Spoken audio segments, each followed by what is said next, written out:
حضرات آئیے حسب معمول نعت پاک رسول صلی اللہ تعالی علیہ وسلم کے کچھ اشعار مجھ سے بھی آپ سماعت فرما لیں۔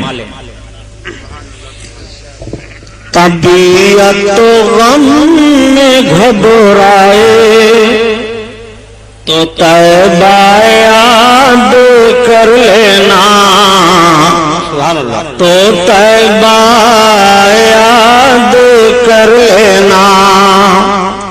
طبیعت تو غم میں گھبرائے تو طیبہ یاد کر لینا، تو طیبہ یاد کر لینا۔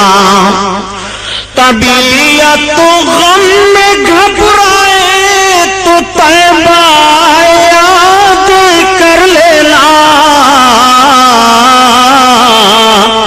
کوئی مشکل مقام آئے تو طیبہ یاد کر لینا، تو طیبہ یاد کر لینا۔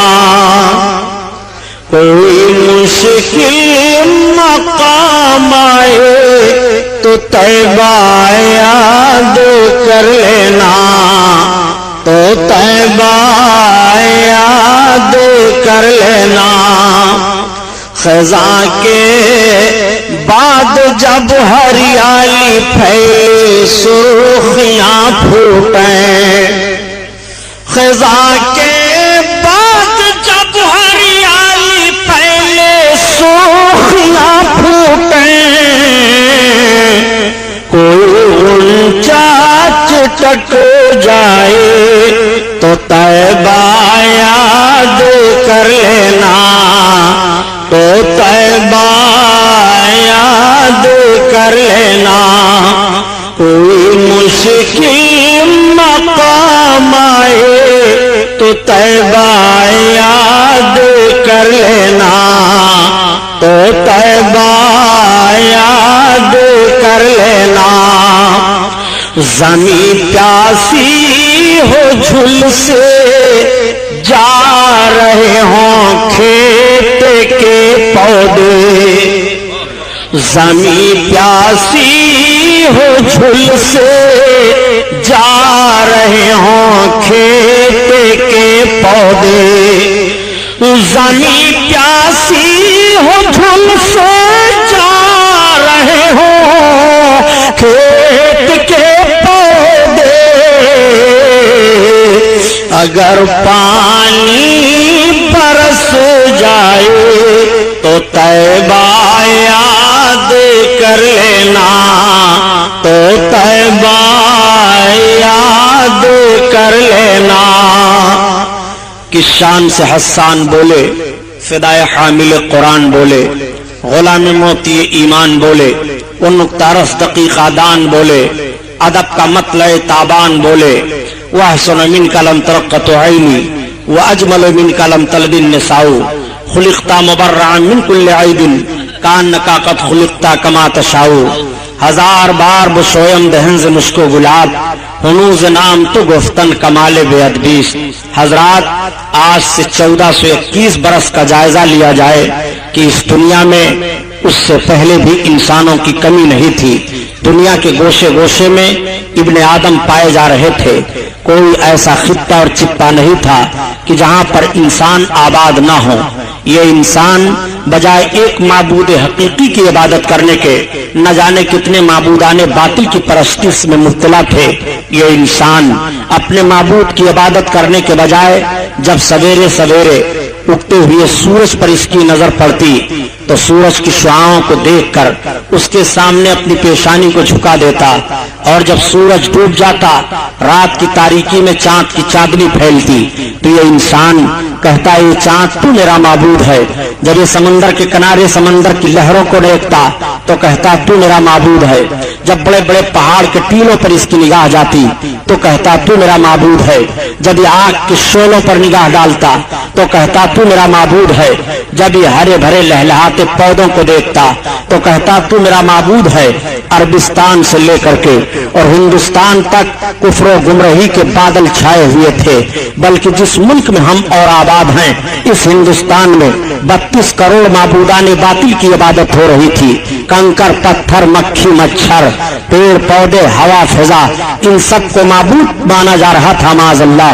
یہ انسان اپنے معبود کی عبادت کرنے کے بجائے عبادت کے معاملے میں اتنا ذہن و فکر اعتقاد کی بنیاد پر گر چکا تھا، اخلاقی طور پر انسان اتنا گرا ہوا تھا کہ جس ہندوستان میں ہم اور آباد ہیں اس ہندوستان میں سگی بہنوں کے ساتھ شادیاں کی جا رہی تھی، بچیوں کا بھیٹ چڑھایا جا رہا تھا، لڑکیاں دریاؤں میں ڈالی جا رہی تھیں، جوان لڑکی کا شوہر مر جاتا تو اسے دوسری شادی کرنے کی اجازت نہیں تھی، بلکہ اس کے شوہر کی چتا پر اس کو یا تو جل بھون کر کے بھسم ہو جانا تھا اور یا اگر وہ زندہ رہنا چاہتی تو ایک مکان میں اسے قید کر دیا جاتا، وہ مکان میں 6 مہینہ تک قید رہتی، ضروریات زندگی اس کے لیے وہیں پیش کیے جاتے، اگر زندہ نکلتی تو اس کے چہرے پر کالک لگا کر کے جانوروں پر بیٹھا کر کے اسے گھمایا جاتا اور یہ ذہن و فکر دینے کی کوشش کی جاتی کہ یہ منحوس لڑکی تھی۔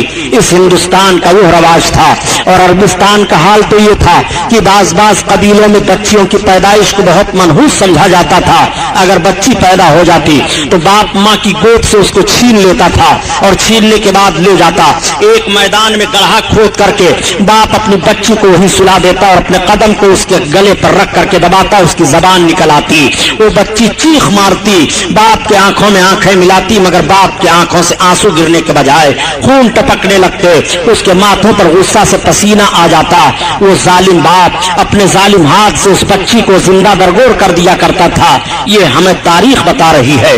انسان اس بھیانک ماحول میں مبتلا تھا کہ شرافت و تقدس کے ساتھ جیون بتانے کے لیے سب ترس رہے تھے، اگر کوئی بچہ یتیم ہو جاتا تو بجائے اس بچہ کی پرورش کرنے کے اس کی ساری جائیداد پر ناجائز قبضہ کر لیا جاتا اور اس بچے کو غلام بنا لیا جاتا تھا، غلامی کی زنجیر میں وہ بچہ جکڑ دیا جاتا، عورتیں سسکیاں لے رہی تھی، سماج میں ان کو جینے کا کوئی حق نہیں تھا، ایک امیر غریب کو ستاتا تھا، ایک نوجوان غلامی کی زنجیروں میں جکڑا ہوا اپنے جیون کو بتانے کے لیے آزادی کے ساتھ ترس رہا تھا، یہ ماحول زندگی کا پایا جا رہا تھا۔ انسان دولت ہوتے ہوئے بھی ناخوشگوار ماحول میں اپنی زندگی کو گزارتا ہوا دکھائی دے رہا تھا، عورتیں آہیں لے رہی تھی، بچیاں سسکیاں لے لے کر کے جان جانے آفری کے سپرد کر دیتی تھی، انسان چین و سکون کے ساتھ اپنے جیون کو نہیں بتا پا رہا تھا۔ شراب خوری کی عادت تو اس طرح سے پڑ گئی تھی کہ لقمہ لقمہ پر شراب کی عادت پڑی ہوئی تھی، شراب پی کر کے اپنی ضروریات زندگی میں مبتلا ہوا کرتے تھے اور زنا کرنا اپنے لیے اپنے آپ کو بہادری کا کام سمجھتے تھے معاذ اللہ۔ برائیوں کا بھی بے شمار ماحول تھا، بے حیائیاں پھیلی ہوئی تھی، ایک معبود کی عبادت کرنے کے نہ جانے کتنے معبودان باطل معاذ اللہ پوجے جا رہے تھے۔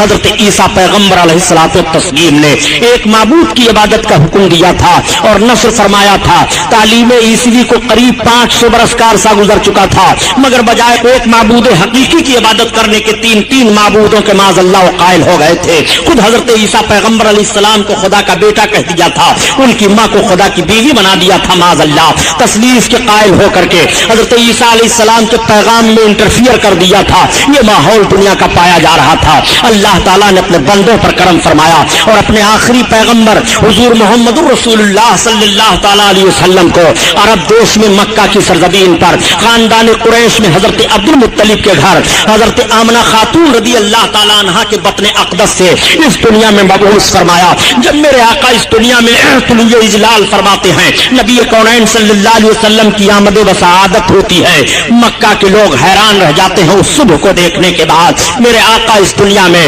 صبح سویرے تشریف لائے، دوشنبہ کا دن تھا، اور جب نبی سویرے تشریف لاتے ہیں تو عقل نے ایک سوال کیا، آخر پیغمبر اسلام سویرے سویرے کیوں آئے؟ مکمل دن کے اجالے میں کیوں نہیں آئے یا مکمل رات کے اندھیرے میں کیوں نہیں آئے؟ تو فوراً عقل نے جواب دیا، سنو، اگر پیغمبر اسلام مکمل رات رات کے اندھیرے میں آتے تو رات چیلنج کر دیتی ہے دن تیری کوئی حقیقت نہیں ہے، پیغمبر اسلام ہم نے تشریف لائے ہیں، اور اگر دن کے مکمل اجالے میں میرے آقا تشریف لاتے تو دن کا مکمل اجالا چیلنج کر دیتا، اے رات تیری کوئی حقیقت نہیں ہے، نبی آخر الزمان مجھ میں تشریف لائے ہیں، میرے آقا سویرے سویرے ایسے وقت میں تشریف لا رہے ہیں کہ دن کا اجالا آتے آتے چہرے مصطفیٰ کی زیارت کر لے، اور رات کا اندھیرا جاتے جاتے رخ مصطفیٰ کی زیارت کر لے۔ ایسے ماحول میں حضور محمد رسول اللہ صلی اللہ تعالی علیہ وسلم طلوع اجلال فرماتے ہیں مکہ کی سرزمین پر، اور جب میرے آقا سویرے سویرے مکہ کی سرزمین پر تشریف لائے تو مکہ کی گلیاں مہک رہی ہیں، مکہ کی ہوا فضا مہک رہی ہے،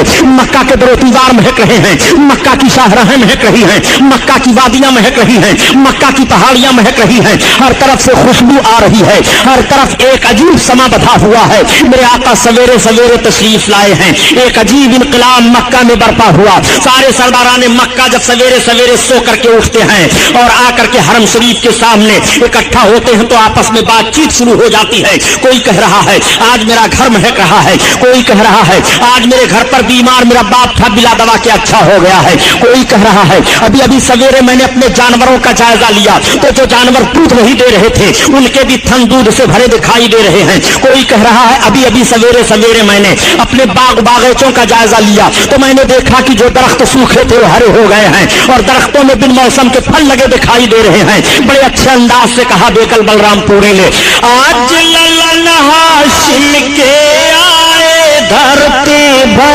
جیاری، آج للن ہاشم کے آئے دھرتی بھو جیاری، اور بن موسم کے پھل گئے پگیا پھول سج گئی ڈاری، ڈولے خلد کے مست بہریا چدر مانور لٹاویلا، چدر مانور لٹاویلا۔ بن موسم میں باغوں میں درختوں میں پھل لگے دکھائی دے رہے ہیں۔ مکہ کی شاہراہ پر سرداران مکہ آپس میں یہی بات چیت کر رہے ہیں کہ یہ انقلاب کیسے برپا ہوا، آخر مکہ کی وادیاں کیوں مہک رہی ہیں اور مکہ میں گھر گھر سے خوشبو کیسی آ رہی ہے۔ تب تک ایک سردار خانے کعبہ کے اندر سے آ کر کے پہنچا، اس نے کہا اے سرداران مکہ یہ اجتماع کیسا ہو رہا ہے؟ سارے سرداروں نے کہا انقلاب تم نہیں دیکھ رہے ہو، یہ خوشبو کیسی آ رہی ہے، پورا حرم شریف مہک رہا ہے، یہ اندازہ تمہیں نہیں لگ رہا ہے؟ آج جانوروں کو دیکھو تو ان کے تھن دودھ سے بھرے دکھائی دے رہے ہیں، سوکھے ہوئے درخت ہرے ہو گئے ہیں، کیا یہ انقلاب تم نہیں دیکھ رہے ہو؟ اس نے کہا سنو جو میں دیکھ کر کے آ رہا ہوں اگر بتاؤں گا تو تعجب کرو گے۔ کہا تم کیا دیکھ کر کے آ رہے ہو؟ کہا ابھی ابھی خانے کعبہ کا طواف کر کے میں آ رہا ہوں، میں نے خانے کعبہ کا طواف کر کے جب مکمل کیا اور چلنے کا ارادہ کیا تو دیکھا کہ سردار قریش عبد المطلب اپنی گود میں ایک بڑا حسین و جمیل بچہ لے کر کے کعبہ کی طرف آ رہے ہیں۔ اتنا خوبصورت بچہ میری نگاہ نے نہیں دیکھا، میرا اندازہ ہے کہ مکہ میں کسی قبیلہ میں کسی خاتون نے اتنا خوبصورت بچہ جنا نہیں، کسی خاندان میں اتنا عظیم الشان بچہ پیدا نہیں ہوا، وہ اتنا خوبصورت بچہ ہے، وہ اتنا حسین و جمیل بچہ ہے کہ سردار قریش عبد المطلب جو اس بچے کو لے کر کے کعبہ کی طرف بڑھتے رہے، میں مڑ مڑ کر کے دیکھتا رہا، اور جب وہ کعبہ کے قریب پہنچے ہیں تو میری نگاہ فیصلہ نہ کر سکی کہ عبد المطلب کعبہ کی طرف بڑھے چلے جا رہے ہیں کہ کعبہ ان کی طرف جھکا چلا آ رہا ہے۔ ہماری نگاہ نے یہ دیکھا ہے محراب کعبہ جھک گئی ہے۔ اس بچہ کو لے کر کے جب سردار قریش کعبہ کے قریب پہنچے ہیں، اعلیٰ حضرت عظیم البرکت اسی طرف اشارہ فرماتے ہیں کہ جس کے سجدے کو محراب کعبہ جھکی ان بھاؤں کی عطافت پہ لاکھوں سلام، لاکھوں سلام۔ اللہ اللہ صلی اللہ تعالیٰ علیہ وسلم کی ولادت بسعادت ہوئی ہے، میرے سرکار تشریف لائے ہیں، نبی کریم مبعوث ہوئے ہیں، ابھی نبوت رسالت کا اعلان نہیں ہوا۔ آپ اس بات کو ذہن و فکر میں رکھتے ہوئے چلیے گا، آقا کریم صلی اللہ تعالیٰ علیہ وسلم کو آپ کے دادا جان لے کر کے خانے کعبہ کا طواف کرا رہے ہیں۔ سرداران مکہ نے کہا چلو دیکھا تو جائے سردار قریش کی گود میں کتنا حسین و جمیل بچہ ہے۔ اب سارے سردار آگے بڑھ گئے، آپ کے دادا جان طواف کرتے ہیں اور آقا کو طواف طواف کرا کر کے پھر دعا مانگ کر کے باہر تشریف لا رہے ہیں، تب تک سرداران مکہ پہنچ گئے۔ تمام سرداروں نے کہا اے سردار قریش، ہم نے سنا ہے کہ آپ کی گود میں بڑا حسین و جمیل بچہ ہے، ہم اس بچہ کی زیارت کرنا چاہ رہے ہیں۔ جیسے ہی آقا کریم صلی اللہ علیہ وسلم کے رخ نبوت پر سرداروں کی نگاہ پڑی، آقا کے دادا جان نے اپنی باہوں کو پھیلایا تو گویا اعلیٰ حضرت عظیم البرکت کی زبان میں وہ اس طرح بول پڑے، وہ کمال حسن حضور ہے کہ گمان نقص جہاں نہیں، اور یہی پھول خار سے دور ہے، یہی شمع ہے کہ دھواں نہیں، دھواں نہیں، وہ ہنسی کیا جو فتنے اٹھا کر چلے، اٹھا کر چلے، ہاں ہنسی تم فتنے مٹا کر چلے، مٹا کر چلے۔ آقا کریم صلی اللہ علیہ وسلم کے حسن کو دیکھنے کے بعد سرداران مکہ نے کہا آج تک ہم لوگوں نے اتنا حسین و جمیل بچہ نہیں دیکھا، واقعی مکہ میں کسی خاندان میں کسی عورت نے اتنا خوبصورت بچہ نہیں جنا، کسی قبیلہ میں اتنا عظیم الشان بچہ نہیں آیا، یہ بہت عظیم الشان بچہ ہے، عظیم ہستی والا ہے۔ سارے سردار یہ کہتے ہوئے زیارت کر کے واپس چلے جا رہے ہیں۔ دادا جان نے آقا کو اماں کی گود میں پیش کر دیا، حضرت آمنہ خاتون سرکار کو اپنی گود میں لے رہی ہیں اور لے کر کے آقا کریم کے رخ نبوت کی زیارت فرما رہی ہیں۔ عورتیں اکٹھا ہو جاتی ہیں اور مبارکباد پیش کر رہی ہیں، اے آمنہ آج تک ہماری نگاہوں نے اتنا خوبصورت بچہ نہیں دیکھا، تمہیں مبارک ہو۔ اگر حضرت عبداللہ ہوتے تو ان کی آنکھیں ٹھنڈی ہو جاتی۔ پورے قبیلہ پورے مکہ میں قبیلے قریش میں کسی عورت نے اتنا خوبصورت بچہ نہیں جنا۔ ہر طرف تعریف ہو رہی ہے، مکہ کی گلیاں مہک رہی ہیں، مکہ کی پوری وادیوں سے خوشبو آ رہی ہے، حضرت آمنہ خاتون کا مکان مہک رہا ہے اور بھینی بھینی خوشبو پھوٹ رہی ہے۔ اعلیٰ حضرت عظیم البرکت کسی طرف اشارہ فرماتے ہیں کہ بھینی خوشبو سے مہک جاتی ہیں گلیاں، واللہ سبحان اللہ، بھینی خوشبو سے مہک جاتی ہیں گلیاں، واللہ، اور کیسے پھولوں میں بسائے ہیں تمہارے گیسو، تمہارے گیسو۔ اللہ اللہ، آقا کریم صلی اللہ علیہ وسلم کی ولادت و بسعادت پر سارا مکہ مہک رہا ہے۔ آقا کریم صلی اللہ علیہ وسلم کی ماں ارشاد فرماتی ہیں کہ جب میرے بیٹے محمد کی ولادت کا وقت ہوا تو ایک ایسی روشنی ظاہر ہوئی کہ اس روشنی میں میں نے ایران کی چراگاہوں میں جو اونٹ چل رہے تھے اور ان کی گردنوں میں جو قلادے پڑے تھے وہ سب میں نے دیکھ لیا۔ نبی کونین صلی اللہ علیہ وسلم کی ماں ارشاد فرماتی ہیں ایک روایت میں ہے کہ ایسی روشنی ظاہر ہوئی کہ میں نے مشرق و مغرب کو ملاحظہ کر لیا۔ نبی کونین صلی اللہ علیہ وسلم کی ماں ارشاد فرماتی ہیں کہ جب میرے بیٹے محمد کی ولادت کا وقت ہوا تو کوئی غیب سے آواز دے رہا تھا، اے امام الانبیاء کی ماں تمہیں مبارک ہو، یہ جو تمہاری گود میں جا رہے ہیں ان کا نام آسمان پر احمد ہے، زمین پر محمد ہے۔ نبی کونین صلی اللہ علیہ وسلم کی ماں ارشاد فرما رہی ہیں کہ جب میرے بیٹے محمد کی ولادت بسعادت ہوئی تو ان کی زمین پر پیشانی لگی اور ان کی ایک انگلی آسمان کی طرف اٹھی ہوئی تھی اور انہوں نے اپنی زبان سے 3 مرتبہ کہا۔ پہلی بار تو کہا اللہ اکبر، اور دوسری بار کہا الحمدللہ کثیرا، اور تیسری بار میرے بچے نے کہا اللہم رب حب لی امتی۔ آقا کریم صلی اللہ علیہ وسلم ہم گنہگاروں کو پیدا ہوتے ہی یاد فرما رہے ہیں۔ اعلیٰ حضرت عظیم البرکت کسی طرف اشارہ فرماتے ہیں کہ پہلے سجدے پہ روزے ازل سے درود، پہلے سجدے پہ روزے ازل سے درود، اور یادگاری امت پہ لاکھوں سلام، لاکھوں سلام، اللہ اللہ آقا کریم صلی اللہ تعالی علیہ وسلم کی ولادت بسعادت ہوئی ہے. آپ ذرا ملاحظہ فرمائیے اور اس بات کو بھی ذہن فکر میں رکھتے ہوئے چلیے گا کہ ابھی نبوت رسالت کا اعلان نہیں ہوا ہے. جب اس پار کا یہ عالم ہے اس پار کا عالم کیا ہوگا. میرے آقا صلی اللہ تعالی علیہ وسلم کی ماں سے ایک یہودیہ عورت نے سوال کیا, اے آمنہ خاتون, اس وقت مکہ میں تو تیل کی بڑی قلت ہے, مگر یہ بتاؤ کہ تمہارے گھر میں رات بھر روشنی کیسے رہتی ہے؟ تو نبی کی ماں بیان فرماتی ہیں کہ جب سے میرے بچے محمد کی ولادت بسعادت ہوئی ہے میں نے اپنے مکان میں چراغ جلایا ہی نہیں ہے. نبی کونین صلی اللہ تعالی علیہ وسلم کے نور کی وہ روشنی پھیلی ہوئی ہے. میرے آقا کی وہ مقدس عظمت ہے. آقا کریم صلی اللہ تعالی علیہ وسلم کی شان ملاحظہ فرمائیے. ابھی نبوت رسالت کا اعلان نہیں ہوا ہے. نبی کونین صلی اللہ تعالی علیہ وسلم کے ولادت کے وقت آپ کی ماں کے پاس جو عورتیں جمع تھیں ان عورتوں کا بیان سنیے. وہ عورتیں بیان کر رہی ہیں کہ جب آمنہ خاتون کو ولادت کا وقت ہوا, محمد پیدا ہوئے, تو اس وقت ہم عورتیں ان کے مکان میں موجود تھی. مکان کے صحن میں ہم نے یہ دیکھا کہ آسمان سے چاند اور ستارے جھکے چلے آ رہے ہیں. ایسا لگ رہا تھا کہ مکان کے صحن میں چاند اور ستارے گر پڑیں گے. اس طرح سے جھکے چلے آ رہے تھے محمد کی ولادت پر, آپ کی پیدائش پر. اعلیٰ حضرت عظیم البرکت اسی طرف اشارہ فرما رہے ہیں کہ صبح طیبہ میں ہوئی بٹتا ہے باڑا نور کا,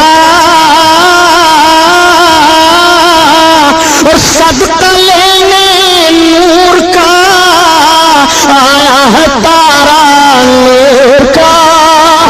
مکہ کی سرزمین پر سویرے سویرے نور کی خیرات بٹ رہی ہے. مکہ کی سرزمین پر سویرے سویرے نور لٹایا جا رہا ہے. اسی لیے تو اعلیٰ حضرت عظیم البرکت فرماتے ہیں کہ میرے آقا کے نور کا صدقہ اس طرح سے لٹایا جا رہا تھا. آقا کریم صلی اللہ تعالی علیہ وسلم کے نور کا صدقہ اس طرح سے لوٹ رہے تھے. اتار کر ان کے رخ کا صدقہ نور کا بٹ رہا تھا بارہ, کہ چاند سورج مچل مچل کر جبی کی خیرات مانگتے تھے. کہ چاند سورج مچل مچل کر جبی کی خیرات مانگتے تھے. آقا کریم صلی اللہ تعالی علیہ وسلم کی ولادت بسعادت ہوئی ہے. میرے آقا اس دنیا میں تشریف لائے ہیں. آقا کریم کے نور کا صدقہ کس نے نہیں لیا؟ چاند ستارے نے نور کا صدقہ لیا, سورج نے نور کا صدقہ لیا. نبی پیدا ہوئے ہیں. آقا کریم اپنی ماں کی گود میں ہیں. تمام عورتیں زیارت کرنے کے لیے آ رہی ہیں اور عرض کرتی ہیں, اے آمنہ خاتون تمہیں مبارک ہو, تمہاری گود میں جو بچہ آیا ہے یہ تو ختنہ شدہ پیدا ہوئے ہیں, ان کے ختنہ کی ضرورت ہی نہیں ہے.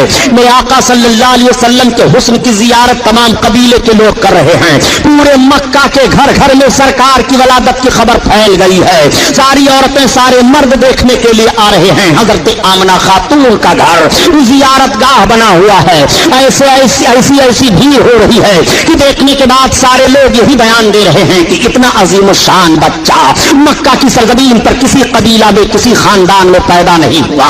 میرے آقا کے حسن کا تذکرہ ہو رہا ہے. ولادت کے وقت جو باتیں ظاہر ہوئی اس کا ذکر ہو رہا ہے. اس وقت کا دستور یہ تھا کہ باہر سے عورتیں آتی تھیں دودھ پلانے کے لیے, بچوں کو لے جایا کرتی تھی. مالدار گھر کے بچوں کو عورت حاصل کر لیتی. اس عورت کو مالدار خرید لیتا تھا کہ تمہارا سارا دودھ میرا بچہ پیے گا, میرے بچے کی تمہیں پرورش کرنی ہے. اس نوعیت کے تحت مکہ کی سرزمین سے 12 گھاٹیوں کے اس پار ایک آبادی تھی, قبیلے سات کی آبادی, جہاں کے لوگ غربت و افلاس کے مارے ہوئے تھے, قحط سالی کے شکار ہوا کرتے تھے. ان میں بیماریاں پھیلی ہوئی تھی. وہ بہت پریشان حال تھے. 10 عورتیں تیار ہوئی کہ چلو مکہ میں مالدار گھروں پر بچوں کی پیدائش ہوئی ہے, وہاں سے بچے لے آئے جائیں اور دودھ پلا کر کے خدمت کی جائے, انعام و اکرام ملیں گے, اجرت حاصل ہوگی. انہیں 10 عورتوں میں حضرت حلیمہ سعدیہ بھی ہیں. حضرت حلیمہ سعدیہ نے کہا میں جانے کی طاقت نہیں رکھ رہی ہوں. عورتوں نے کہا حلیمہ تمہیں چلنا پڑے گا. حلیمہ نے کہا دیکھو آج کئی روز کی میں بھوکی ہوں, پانی پر گزارا کر رہی ہوں, میری سواری کا جانور بھی بڑا کمزور ہو چکا ہے. عورتوں نے کہا نہیں حلیمہ تمہیں چلنا پڑے گا. حضرت حلیمہ کو بھی عورتوں نے تیار کر لیا. اب حلیمہ سے سواری پر سوار ہو کر کے چلی ہیں, مگر قافلہ کی عورتوں کی سواریاں طاقتور تھی, وہ آگے نکل جاتی ہیں, حلیمہ کی سواری پیچھے رہ جاتی ہے.